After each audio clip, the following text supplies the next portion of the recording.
When we celebrate the life of the saints in the church, as we're celebrating now the life of Saint Gianna, what we are celebrating is men and women like us who responded wonderfully to the call of God, even though at times that was a tremendous struggle. Even at times it didn't come easy.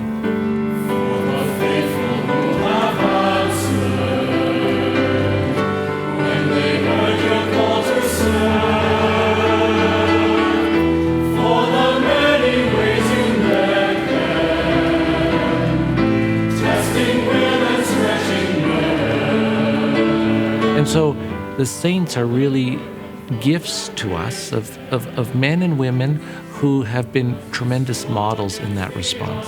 For Jesus came to show us how to become the very best human beings that God wants us to be. And the saints are those folks that followed that call, followed that invitation to discipleship. And they become very tangible and real for us because they're of our own family, our own communities.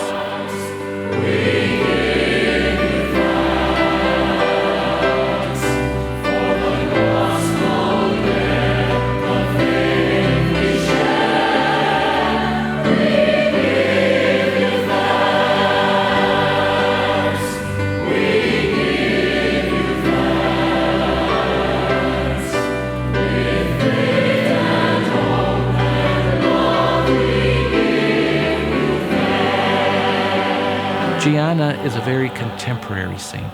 She died in 1962 at the age of 39 years old. She was a doctor, a wife, a mother. She was a woman that loved life like all of us love life. She loved to go to the opera. She loved to ski.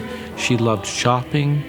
She was a woman who was very, very much grounded in the reality of our lives. And so her making the tremendous choice she did, no doubt was laden with all of the same difficulties we ourselves have when we are trying to follow God in our lives. And so she becomes the most wonderful role model for contemporary people.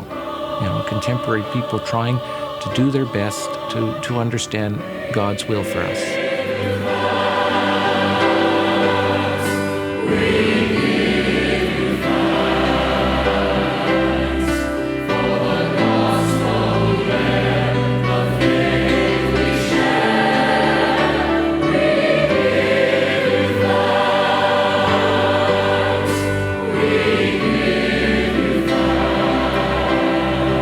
Tonight we will witness the blessing and the dedication of the first shrine in Canada to Saint Gianna Beretta Molla. In 2004, when the parish first was established, before the church was even realized, we struggled with what should we be called? What patron or patroness should we take on as our identity? And through a process of discernment, we came to know of Gianna and to understand, she's perfect for us. She could be one of our parishioners because of her age, her style of living, the things she enjoyed. She could take her place very easily here. And so we then chose the name Gianna Beretta Molla, and we were the first church in North America to bear her name. Since then, many other churches in the United States have been named after her, but we continue to be the only church in Canada and the first shrine in Canada now to bear the name Gianna Beretta Molla.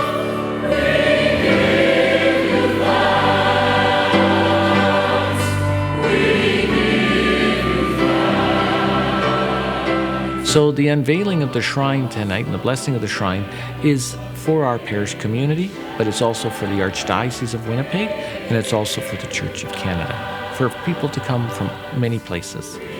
We will process to the shrine, and the Archbishop of Winnipeg, together with Gianna Molla, Saint Gianna Beretta Molla's daughter, will unveil this sculpture for us. We are so blessed this weekend to have with us the daughter of our patroness, the fruit of her mother's sacrificial love, the wonderful gift of that life and love that Gianna Beretta Molla was so dedicated to.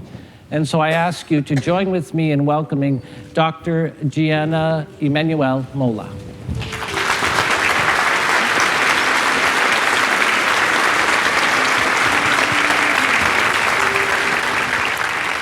Your presence among us today, Gianna Emanuela, provides a closeness to your mother and father that helps us deepen our gratitude for God's gifts and understand more deeply the importance of the devotion associated with this shrine.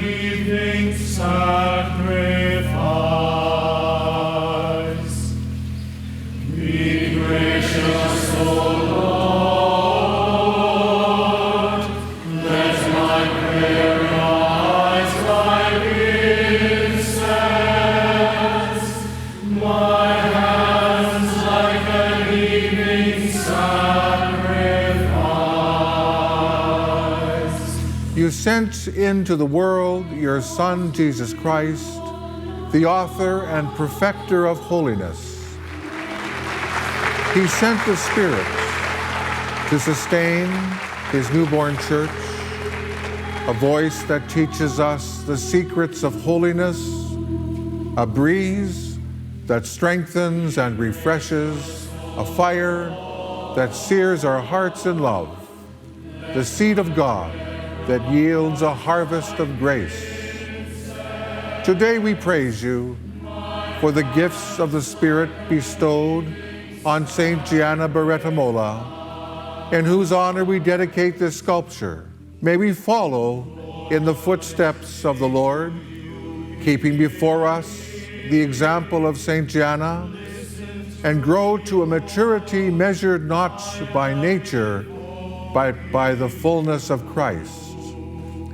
May we proclaim his gospel by word and deed, and shouldering our crosses daily, expend ourselves for others in your service.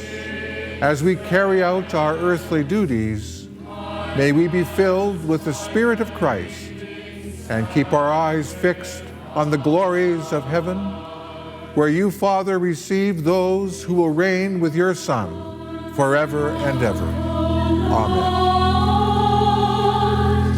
Keep my heart from inclining to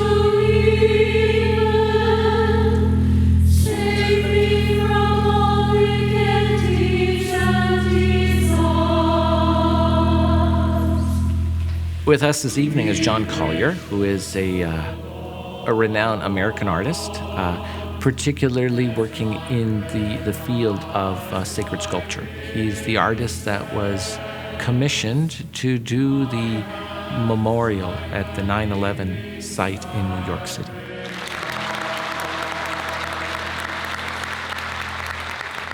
Some things can be said with words and other things can't be. We need paintings, or we need dancers, or we need sculptors, or we need writers, because words aren't enough. And it took me about a year to say what my feelings were. My hope is that people will look at it and feel what I feel the love of Saint Gianna in the midst of a terrible time that she had.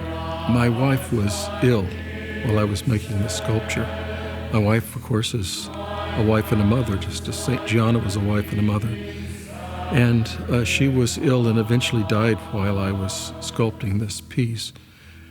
The thoughts, the parallels that were happening between her life and my own life and my wife's life.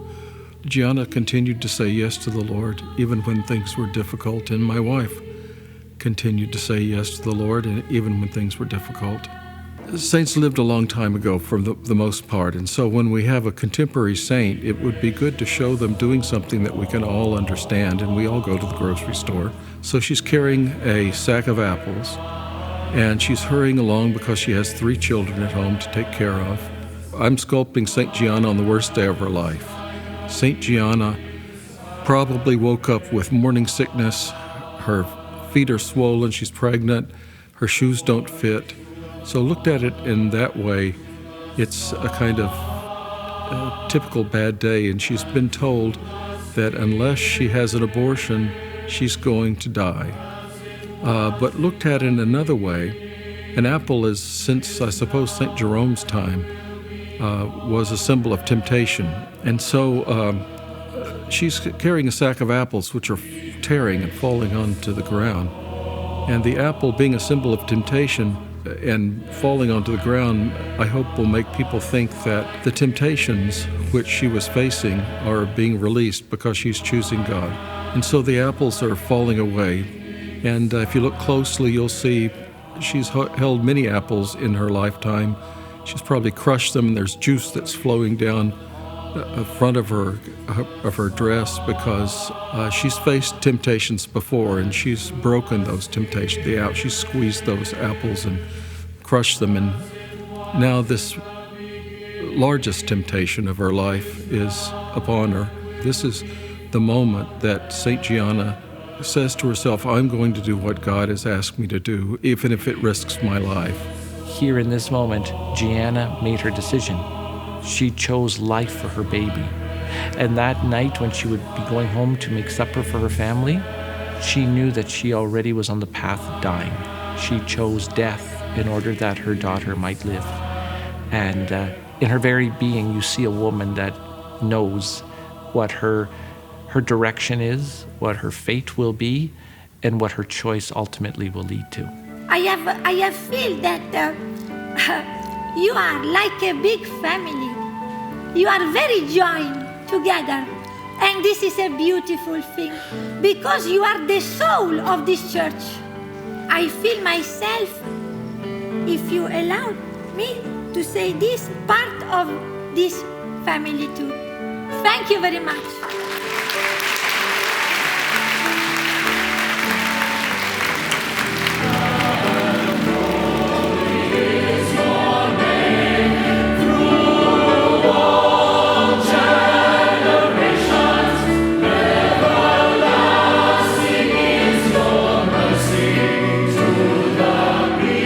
Gianna had a tremendous intentionality. And by that I mean is she intentionally followed God's will. Not just haphazardly or to the best of her first or second try. She intentionally decided this is the path I must walk. And she did her very best to stay true to that intentionality. She believed, like the saints that went before her, that all the way to heaven is heaven for those who have eyes to see. And that when we live that intentionality in our lives, then we're not only destined for heaven, but we already begin to live the reality of heaven. And we see life through a very different set of eyes.